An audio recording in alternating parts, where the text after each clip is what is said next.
Good evening, Mayor and Council. Good to be before you again this evening, and it's hard to believe it's actually been a year since we've had our last Transportation Commission report to the Council, but it's my pleasure to introduce to you Ben Calabretta. He is the Chair of the Transportation Commission, I believe in his second term this year, and he's going to give the presentation on behalf of the Commission.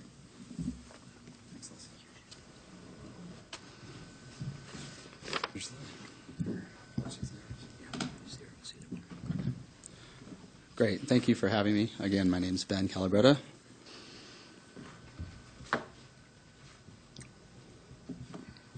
Thanks, Les. And it's great to see such a turnout for my Transportation Commission report. I appreciate you all. I hope I live up to it. So just a quick intro. The Transportation Commission, we consider all things transportation related in the city of Moscow. Not just vehicles. We talk a lot about bicycles and pedestrian traffic and accessibility and those types of things. And I was just going to go over a couple of things that we've worked on in the last year or so. And there will be some visuals. So one of the things we talked about over the course of several meetings was a complete streets policy. And what we were able to do, basically a complete streets policy is a policy that brings in all the different variables around what you would consider when developing a transportation network. So that includes like jurisdiction, the actual network itself, the design, the actual implementation.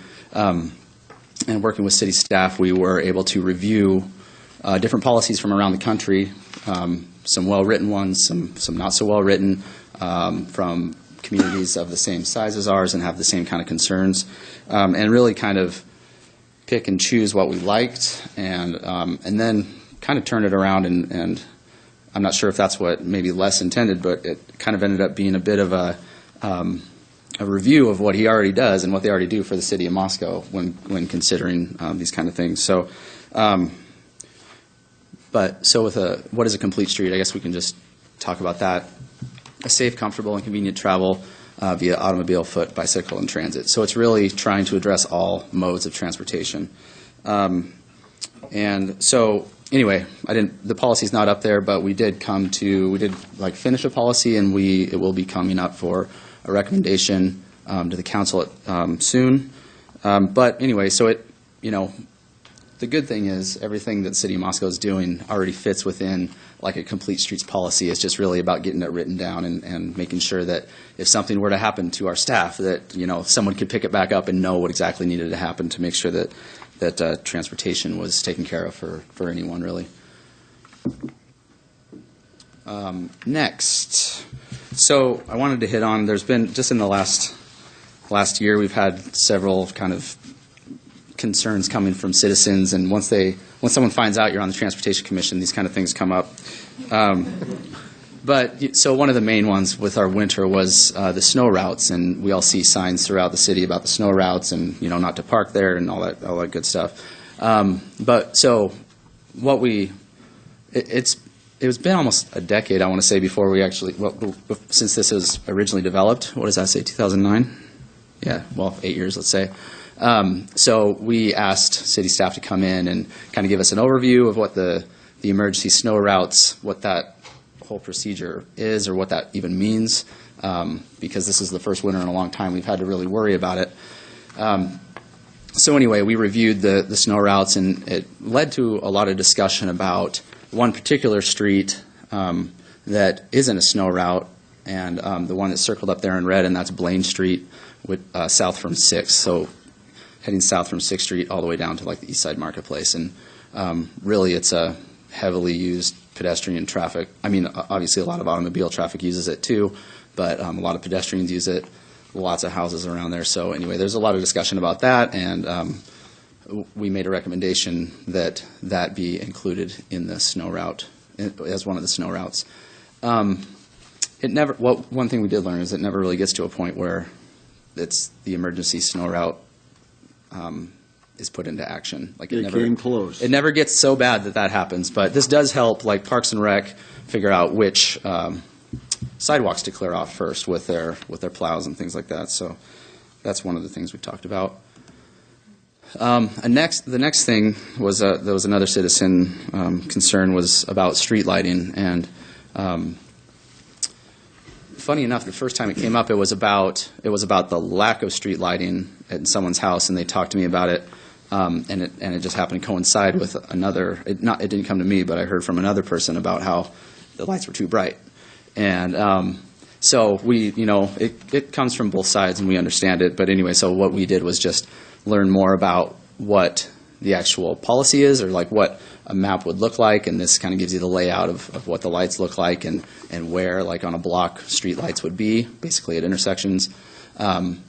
So that just kind of helped us understand it, so that when we were talking to citizens of Moscow, we could better explain it.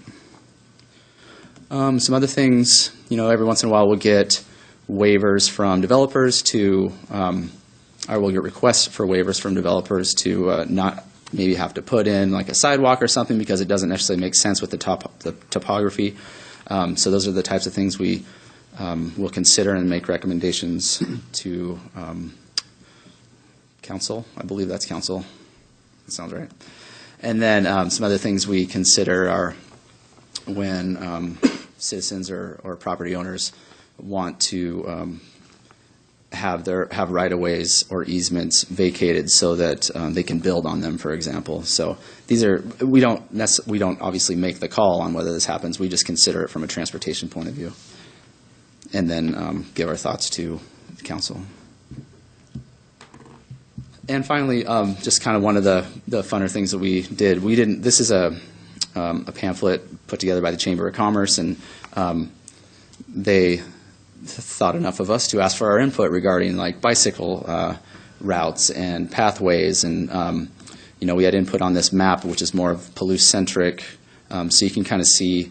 So we didn't put this together, but we did provide input to the chamber to make so that what they were putting out to the public and to tourists actually made sense as far as like where you'd want to take your bike and that kind of thing. So that's, as far as like informational stuff, that's all I have, but I'm open to any questions that you all may have. Well, thank you, Ben. Questions for Bid? I have a question. Good report. Go ahead, Catherine. You got to be at the bike share presentation by Zagster the other afternoon. What did you think? So I don't want to go into what a bike share is, but just in case you don't know, basically it's a way for people to utilize bikes that they don't own, but they can like rent and then drive to a different location and drop it off. But I think it would be, I personally think it would be a great addition. I think it would get utilized a lot. I think there's some logistical things to work out, but I do think that it would be well received by the citizens of Moscow. Yeah, I mean, and they seem, so I work over at Washington State, and they have a bike share there, and it's very popular, and people are always riding them, and so I don't necessarily see the downside, except maybe for the cost, but I do think it would be utilized and well received. So, Thank you. yeah, you're welcome.